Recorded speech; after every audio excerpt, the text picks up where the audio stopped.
our last lesson of 1 Samuel, we concluded the episode in David's life where Abigail interceded in her husband Nabal's fight with David by convincing David that he should not take vengeance into his own hands. Now, God is David's avenger, and surely he will act to punish Nabal for his lack of charity, for his disrespect shown to God's anointed Nagid, king in waiting. David relented, and the scriptures make it clear that it was in David's best interests that he left that matter in the Lord's hands. Had he not, he would have committed the sin of blood guilt, unjustifiable killing of a man, homicide. And while there is no way for us to know for certain, it's likely, very likely, that this would have derailed David's opportunity to even be the king of Israel. Because the sin of blood guilt is among the worst possible trespasses against the Lord. And there is no atonement available for that. Hear me. In the law, there was no atonement available for that. You're stuck with it. Would God have allowed that kind of a man who's committed that sin to replace an already failed king? It's highly questionable. And sure enough, in a matter of but days, Nabal had a stroke and he died. Now, while the verses don't specifically say that Nabal's death was Jehovah avenging David, it is made clear that Nabal's death was certainly perceived as being a divine act. David felt it was God's justice at work. And yet, what exactly was Nabal's crime? So far as we know, it was primarily insulting David, acting without charity, perhaps behaving unfairly, at least according to the customs of that era. But even acknowledging that Nabal was a godless fool, as attested by his own name, there appears to be no direct violation of Torah law, certainly nothing worthy of capital punishment. So the question is, was Nabal's death directly for the purpose of avenging David? Answer, I doubt it.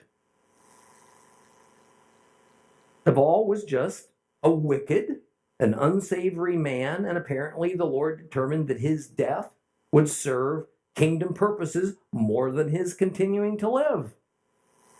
Now, I can assure you that if this happened today, it would be said that while coincidental to the conflict with David, that Nabal died of natural causes.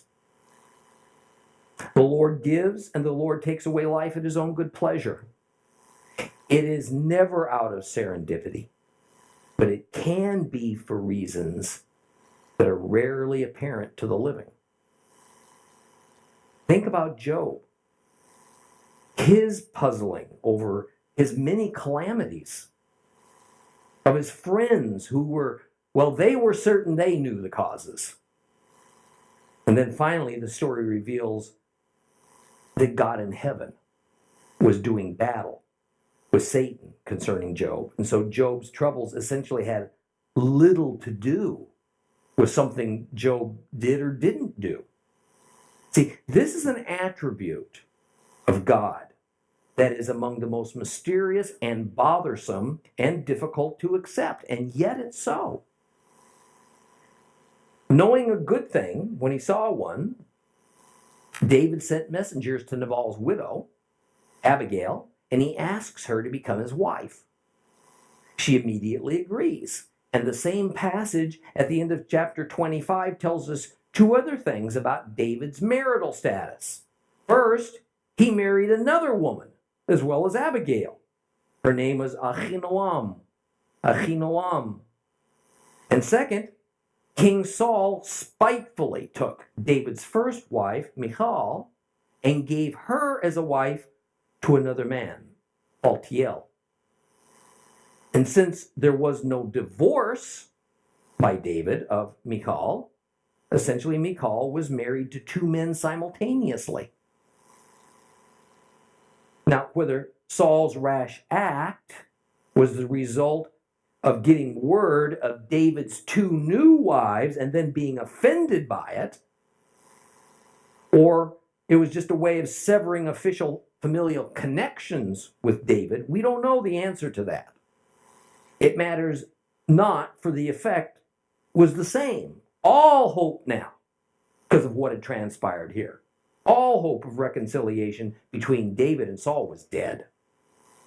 So, as of the end of 1 Samuel chapter 25, David technically had three wives: Michal, Ahinoam, and Abigail. Practically speaking, he had only two, but the two he had were as much about politics as was his original bride. Ahinoam and Abigail were from two different and important clans of the tribe of Judah. David's marriage into these clans built up goodwill, and it gave him access and influence then with these three powerful clans within the tribe of Judah. And when counting his own clan, the clan of Yishai, Jesse, he had a lot of influence now within Judah. This was going to help pave his way for his eventual coronation to be king of Judah. Well, let's pick up now David's story in 1 Samuel chapter 26. We'll read it all. 1 Samuel chapter 26. If you have a complete Jewish Bible, it's page 328. The people from Ziph went to Shaul and Gibeah and said, "David's hiding himself on the Hachilah hill across from Yeshimon." And then Saul set out and went down to the Ziph desert with 3,000 men chosen from Israel to search for David in the Ziph desert. And Saul pitched camp on Hachilah hill across from Yeshimon near the road. David was staying in the desert, and he saw that Shaul was coming into the desert after him. So David dispatched spies and determined that Saul had definitely come. David set out and went to where Saul had pitched his camp, and he saw where Saul and Abner, the son of Ner, the commander of his army, were sleeping. And Saul was lying inside the barricade with the troops asleep all around him. And David said to Ahimelech the Hittite and Abishai the son of Zeruiah, Joab's brother, "Who'll go down with me to Saul in the camp?" And Abishai said, "I'll go down with you." So David and Abishai went to the soldiers by night. Saul was lying there asleep inside the barricade. His spear was stuck in the ground next to his head, with Abner and the troops asleep all around him. Abishai said to David, "God has handed your enemy over to you today, so now please let me pin him to the ground with just one stroke of the spear. I won't even need to strike him a second time." But David said to Abishai, "Don't destroy him. Nobody can raise his hand against God's anointed without becoming guilty." David then added, "As Adonai lives, Adonai will strike him down, or the day will come for him to die, or he'll go down to battle and be swept away. Adonai forbid that I should raise my hand against Adonai's anointed. But now we'll take the spear by his head and the jug of water and get out of here." So David took the spear and the water jug from Saul's head and got away, and nobody saw or knew anything about it. No one awoke because they were all asleep, a deep sleep from Adonai had fallen over them. David crossed to the other side and climbed to the top of the distant ridge, leaving a considerable space between them. And then David called out to the troops and to Abner the son of Ner, "Abner, aren't you going to answer?" And Abner answered, "Who are you calling to the king?" And David said to Abner, "Aren't you the brave one? Who is there in Israel to compare with you? So why haven't you kept watch over your lord the king? Someone came in to kill the king, your lord. That's not good, what you've done. As Adonai lives, you deserve to die, because you didn't keep watch over your lord Adonai's anointed. Now, see where the king's spear is. See where the jug of water that was next to his head." Shaul recognized David's voice and said, "Is that your voice, my son David?" And David said, "It is my voice, my Lord King." And he continued, "Why is my Lord chasing his servant? What have I done? What evil am I planning? Please now, may my Lord the King hear what his servant is saying. If it's Adonai who has stirred you up against me, let him receive an offering. But if it's human beings, then a curse on them before Adonai. Because as things stand today, they've driven me out so that I can no longer share in Adonai's inheritance. They've said, 'Go serve other gods.' Now don't let my blood fall on the ground away from the presence of Adonai. The king of Israel has gone out in search of a single flea, as if he were hunting partridges in the mountains."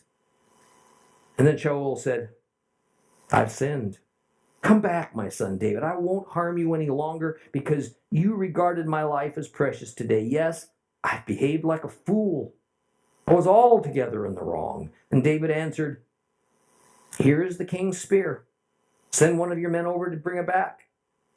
Adonai will give every person a reward suited to his uprightness and faithfulness. Adonai put you in my power today, but I would not raise my hand against Adonai's anointed. Look, just as I put great value on your life today, so may my life be given great value by Adonai. May he deliver me from every kind of trouble." And Saul answered David, "Blessings on you, my son David. No question that you will accomplish everything you set out to do." So David went on his way, and Saul returned to his place. Well, here we find David in an all too familiar situation. Saul was once again in pursuit of him and his men. Now, it didn't take long for this anti-king to forget and to rationalize away his tearful words to David, as recorded in 1 Samuel chapter 24, when Saul told David that surely David was God's anointed king. He was worthy of the position. Saul was so certain of David's rise to the throne and Jehovah's hand in it that he asked him, if you'll recall, to promise that he wouldn't kill Saul's children and descendants, but rather would show them kindness when he becomes king. And since David's going to be the focus of our study for months on end, I'd like to make a couple of comments. As I was looking at what various Hebrew sages and Christian commentators thought about this ongoing transition from Saul to David, and whether we can count on the accuracy of the scriptures in this regard, there were some pretty startling conclusions. Now, while rabbis and Hebrew scholars tend to make David as nearly flawless, and thus have no real problem with the scriptures as written, except to fancifully explain away David's faux pas, the more liberal Christian scholars, the disciplines of higher literary criticism, their approach to Bible study has always been that what we read in Samuel regarding David is more propaganda than divine truth. That essentially what we're reading here is a lot of after the fact rewriting of history by those who were loyal to David in order to make David look good. And thus, to accomplish this, Saul had to appear, unfairly in their eyes, as a supervillain. Now, early on in our study of 1 Samuel, I explained that we need to view Saul as a type of anti-king or antichrist, as opposed to David as being a type of God-anointed Messiah. And that this was a pattern that was going to persist right on through Revelation. And I say unapologetically that Saul ought to be viewed about the same way we view Hitler or even Lucifer. Here, however, is the view of Otto Themius, a leading Christian commentator from Germany, writing in the mid-1800s when Germany was the center of modern Christian biblical exegesis and doctrinal development. Those views remain the prominent views within Christianity in our day. Here then is Themius's view on King Saul. He says this: "Now Saul would have been a moral monster, which he evidently was not, if he had pursued David with quiet deliberation and through the medium of the same persons, and had sought his life again after his own life had been so magnanimously spared by David." Now, I hope you caught the essence of Phineas's thinking on this matter, because he represents a very common approach to analyzing Holy Scripture since the late 1700s. And it is that certain Bible passages aren't considered trustworthy if an intellectual Bible scholar feels that they have a better solution. This is the same approximate period that the modern allegorical method of approaching the Bible also erupted, a method that dominates the institutional church today. The thinking is that Saul couldn't possibly have been all that bad, because no human could have been so mean or morally depraved as to have their own life spared and then determined to kill the person who spared it. Therefore, the only logical conclusion for an intelligent person is that the Scripture is faulty. It's corrupt. And instead, we need to see Saul more sympathetically. We need to see David as significantly less approved by God than what we actually read. We need to give Saul and David a better, more even balance. And of course, this view is embedded in what is written and taught on the matter for the last 2 centuries.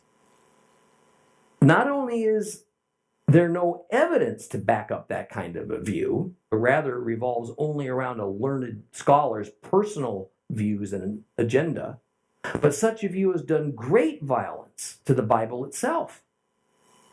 Because if we're going to pick and choose which parts we're going to believe and which parts we're going to discredit or even discard, then what credence can we give to any of it? The narrative of 1 Samuel chapter 26 now tells us of a second opportunity for David to end Saul's life and then accelerate, if he does that, by his own hand, his rise to the throne of Israel. And David refuses this opportunity again. And verse 1 explains that the residents of Ziph again betrayed David by going to Saul and informing him about David's whereabouts. Why the leaders of Ziph are so adamantly against David, one can only speculate. Saul took 3,000 soldiers with him, as he had before when seeking David, and left immediately. And in the earlier incident, when the members of Ziph came to Saul with similar intelligence, the king was grateful, but not convinced that the men of Ziph actually knew where David was. So he asked them to verify it and then report back. Saul was not going to send 3,000 men again on another expedition without some kind of assurance. It turned out that the men of Ziph were correct, even though after Saul had surrounded David, he had to withdraw because the Philistines took that opportunity now to invade Israel. So this time, when the men of Ziph came to him concerning David's location, he believed them. And so he responded without hesitation. Well, when Saul and his troops arrived at this wilderness area that surrounds Ziph, they camped by the road that led up to the hill of Hakilah, where apparently David and his men were residing. His spies spot Saul's army. They inform David, and David sends more spies to reconnoiter. And once David got the surveillance information that he sought, he waited until an opportune moment, and then he snuck up on the encampment at night. And he saw that Abner, the supreme commander of Saul's army, had come along with Saul this time. And that Saul was sleeping in this protected area with soldiers all around him. And Abner was nearest to Saul, acting like his personal bodyguard.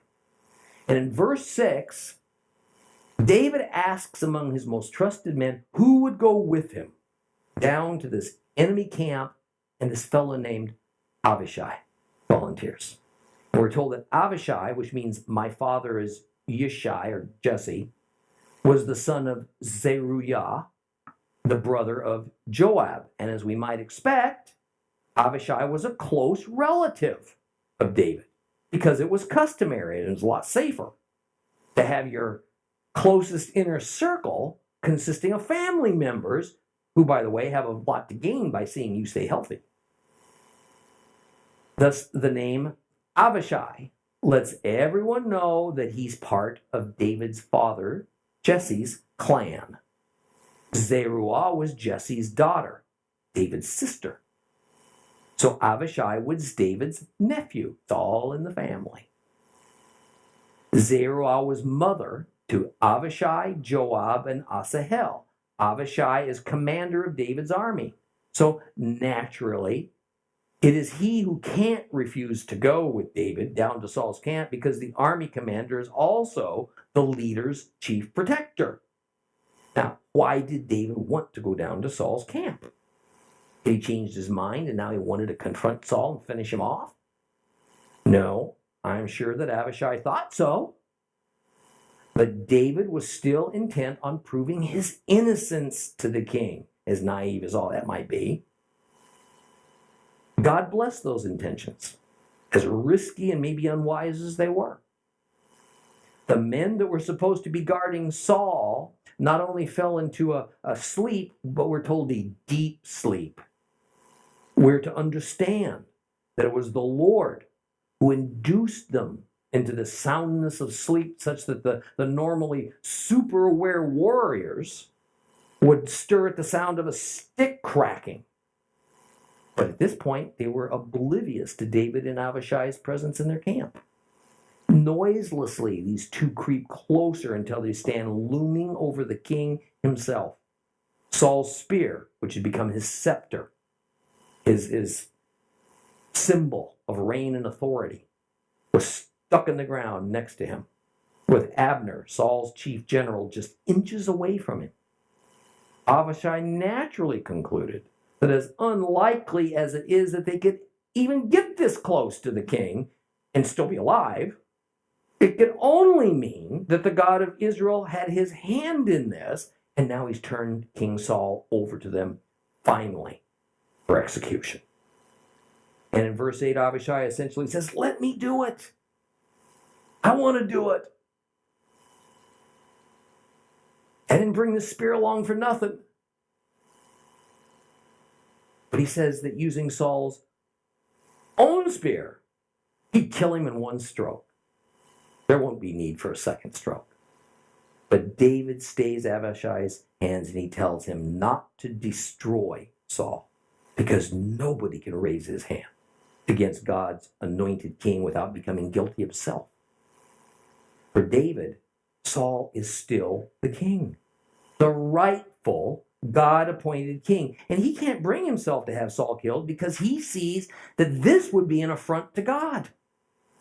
And he goes on to say that if Adonai wants to kill him, or Saul gets killed in battle, that's another matter. But David's not going to kill him. He's not going to have him killed. In fact, David is probably saying that it is certain that Saul will be killed at the Lord's hand in the Lord's timing. He's undoubtedly thinking back to what happened to Nabal. And when David tells Abishai to not destroy Saul, it is a little different than saying, don't kill him. The Hebrew is all tashiteu, and it means to mutilate. It means to deface. It means to corrupt. And the idea is that while killing the king would bring on the sin of blood guilt, there is also another sin piled on if one would kill the king in a way that disgracefully disfigures him, because that's just something you just don't do to a king. Actually, the statement mostly represents the customs of the times, when even an enemy king is seen above most mortals, so he has to be accorded special privileges even in his death. Well, instead, the two men abscond with Saul's spear and his water canteen as proof of their presence, and then they leave as stealthily as they arrive. And once they were sufficiently far away so they wouldn't be captured, David shouts towards Saul's camp, and the bleary-eyed soldiers awaken to their embarrassment. And David specifically calls out Avner's name. Of course, that was to humiliate him. Using unrestrained sarcasm, David wants to know how it is that Saul's highest officer, his supposed best warrior, has allowed the enemy to literally stand over his king, able to kill him in an instant, and neither Abner nor his soldiers were aware of it. And he holds up the king's spear and his personal water jug as proof of his claim. Now, by all rights, Abner and his men should be ordered executed by the king for being derelict in their duty to guard him. It's the first duty of all soldiers to protect their king at all costs. They have failed. And Saul awakens amid all this shouting and all this confusion, and he hears a familiar voice. And he asks rhetorically if this is his son, David. David confirms it, and Abner is stunned, humiliated. So he's silent as the king inquires after David, and David responds by politely and submissively asking for permission to speak. And David's still searching for the cause of this irrational hatred of Saul against him. So he tells the king that if it's God who has instigated this conflict, then they should make an offering to God in hopes that he'll reverse course and then take away Saul's anger. What David actually says, may God ruach mincha. And it literally means, may God smell the smoke of a sacrifice. We discussed in our study of the book of Leviticus how the smoke of the offering was seen as all important, because the idea was that the smoke wafted up to the heavens where God would smell it. And he'd be appeased because it meant that his people were being obedient to his commandments and making their sacrifices of atonement. The bottom line is that if Saul's paranoia has been brought about by God as some sort of a punishment, then may the Lord show mercy. But if this is just the wicked inclinations of men at work, may they be cursed. Well, the last part of verse 19 expresses at least part of David's concern for himself. It is that he's been driven out. So he no longer has any part of the Lord's inheritance. What does that mean? No longer part of the Lord's inheritance. Do you remember what the Lord's inheritance is as concerns Israel and the Israelites?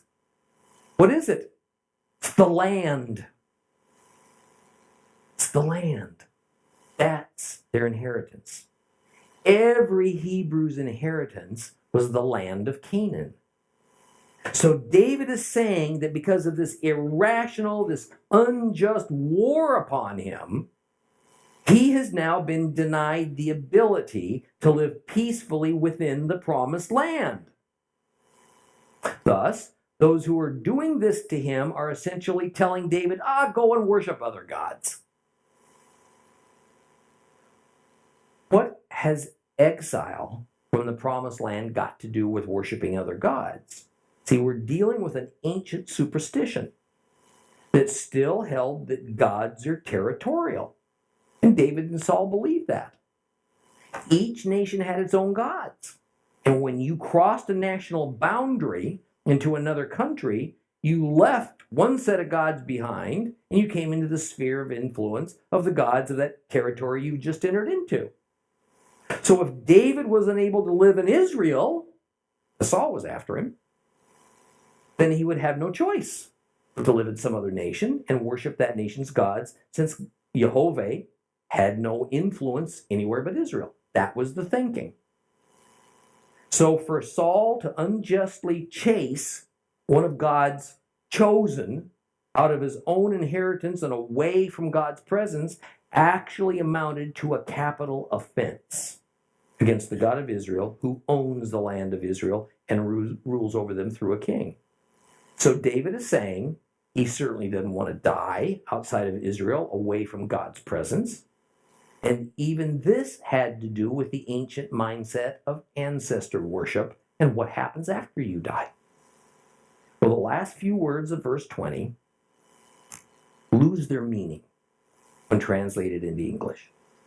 Those words say that the king of Israel is chasing a worthless man, as though he was hunting partridge. Actually, there was some very memorable wordplay going on here.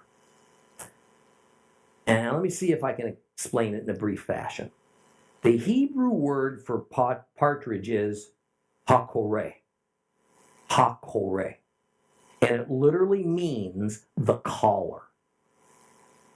So here we have David standing on a mountain calling to Abner and to Saul. And he parallels Saul's chasing after him to the hunting of the caller, partridges. And in verse 14, Abner says, Mi atah horeh? Or who is it that calls? Or most literally, oh, who are you, O caller? So David turns the tables and he mocks Abner's words by referring to himself as hakoreh, the caller. I'm David, the caller, the hakoreh. David says that he is the calling bird. He's a partridge who's being hunted in the mountains by Saul and Abner. Now, remembering that this story, like all other stories in the Bible, was handed down by word of mouth for generation after generation before it was evidently written down, we get this interesting wordplay that makes it easy to remember.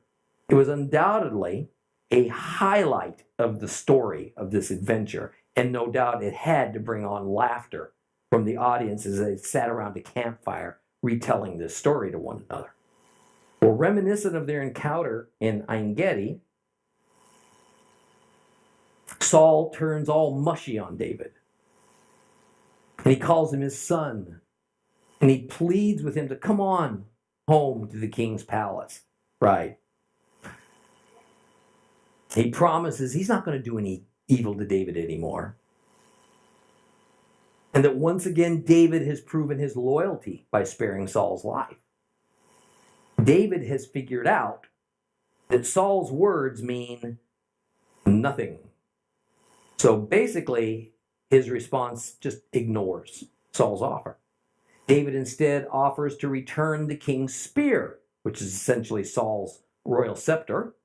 And he tells Saul to send one of his soldiers to come over and fetch it. David's come to grips, even though only maybe momentarily, with the heavenly reality that our reward, boy, this is important, our reward for righteousness and faithfulness does not come from other men. It comes from God.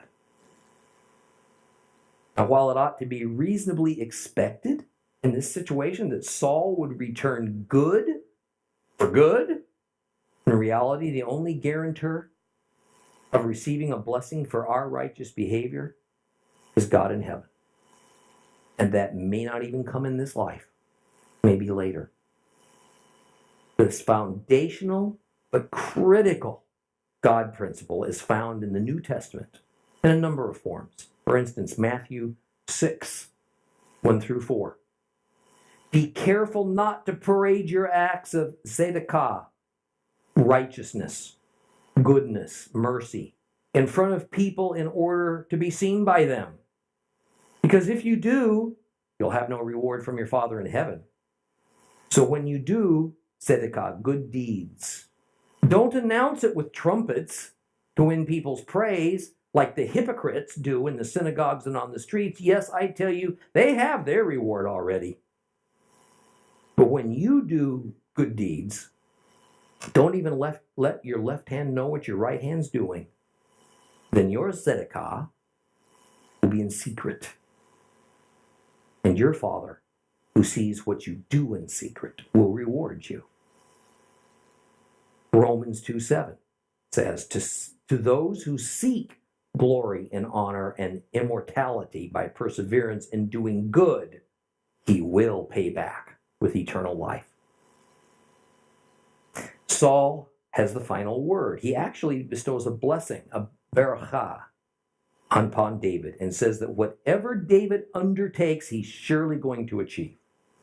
The two men parted, and in life, they will never see each other again. This is it. Soon, just as the Lord took care of matters with Nabal, he was going to take care of matters with Saul. And David would avoid any blood on his hands, at least as far as dealing with Saul. But the reality is that heroes are some of the most flawed men on this planet. And David is chief among them.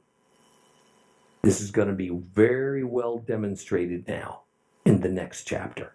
So turn your Bibles to 1 Samuel chapter 27. If you have a complete Jewish Bible, that's page 329.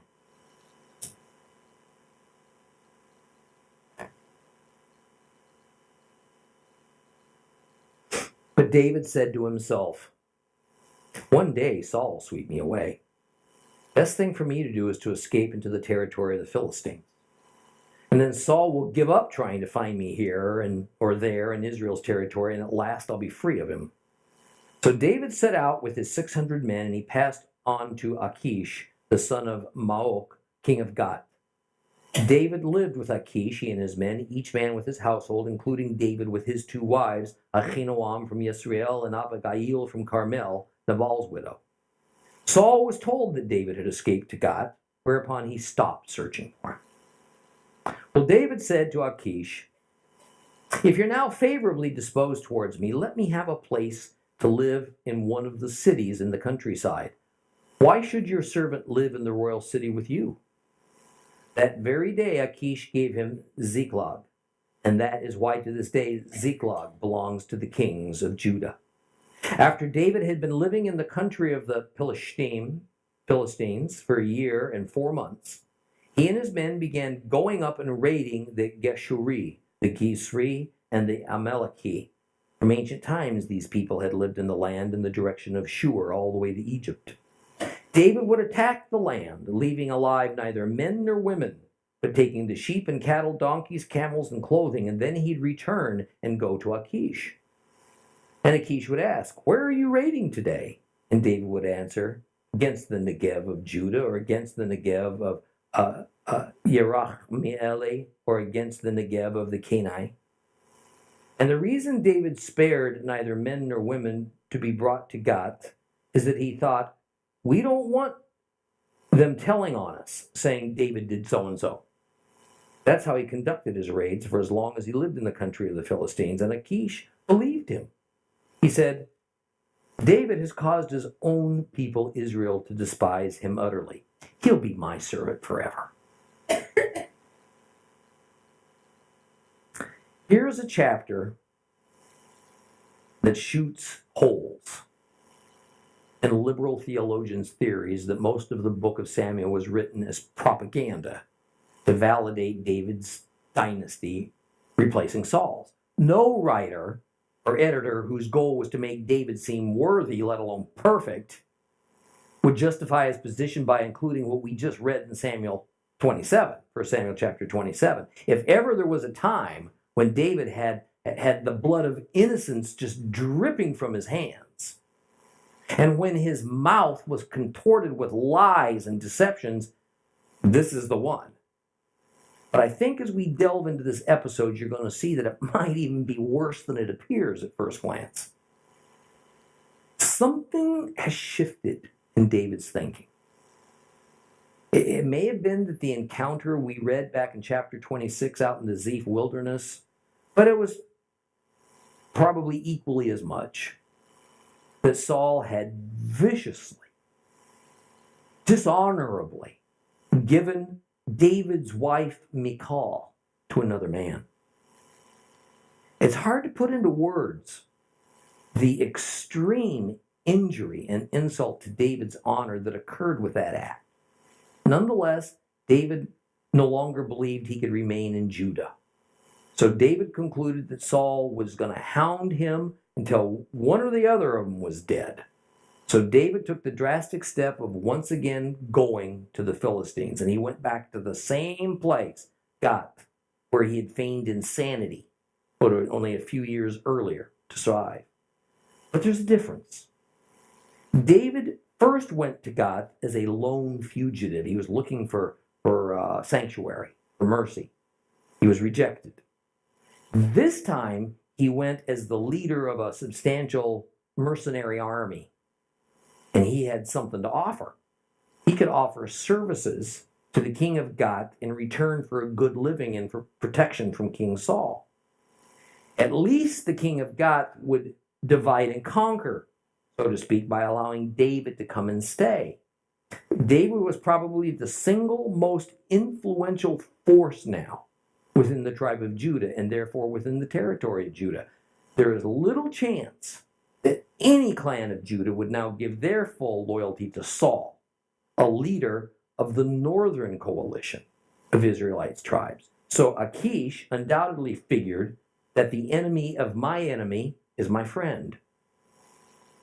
Even if he didn't fully trust David, David was Saul's mortal enemy, and that was pretty useful for the Philistines.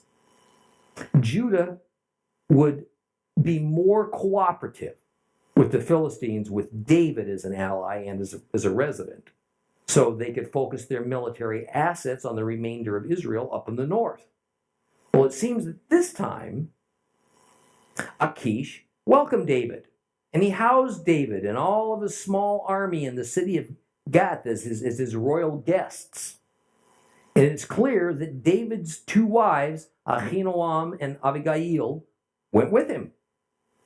And when Saul heard of what happened, he just abandoned his pursuit of David, just like David hoped he would. Well, some time passes, and verse 5 has David approaching the king of Gath and asking to be given territory of his own, rather than continuing living under Achish's nose. Well, Philistine territory was, of course, what he had in mind. And what we find is that David has essentially become a favored vassal to the Philistine king as Achish grants him this request. Now, this is not at all unlike the feudal system of old in Eastern Europe. David supplies military assistance to the king, and in return, the king grants David some territory he can lord over and have a little more independence. Now, no doubt, for Achish, it made sense to give David a little space. It could not have looked good for this foreigner with his own army, loyal only to David, to live in the capital city of their supposed master. Moving them out to the countryside, well, that solved that problem. But it also removed the rather irksome restraints that David would have been under for obvious political reasons. So we see in verse 6 that very day, meaning Achish didn't have to think about David's request for very long, the city of Ziklag was assigned to David. It was a logical choice, as Ziklag previously belonged to Judah, but now was under Philistine control. But even being considered part of Judah was a recent development. Ziklag was originally assigned by Moses and Joshua to the tribe of Simeon. That it became part of Judah demonstrates something we've discussed before. It is that in a tribal system, there is no end to each tribe attempting to increase their influence and to become the most dominant tribe in the region. Already during Saul's reign, the tribe of Simeon was substantially absorbed by the tribe of Judah. This was not accomplished by pleasantry. It was accomplished by tribal warfare. By the time David died, and then his son Solomon took over, Simeon essentially all but disappeared as a separate tribal entity, and the people and the territory of Simeon became rolled into Judah. And we're going to stop here for tonight. We're going to continue with David's time in Philistia next week. Okay? Please rise.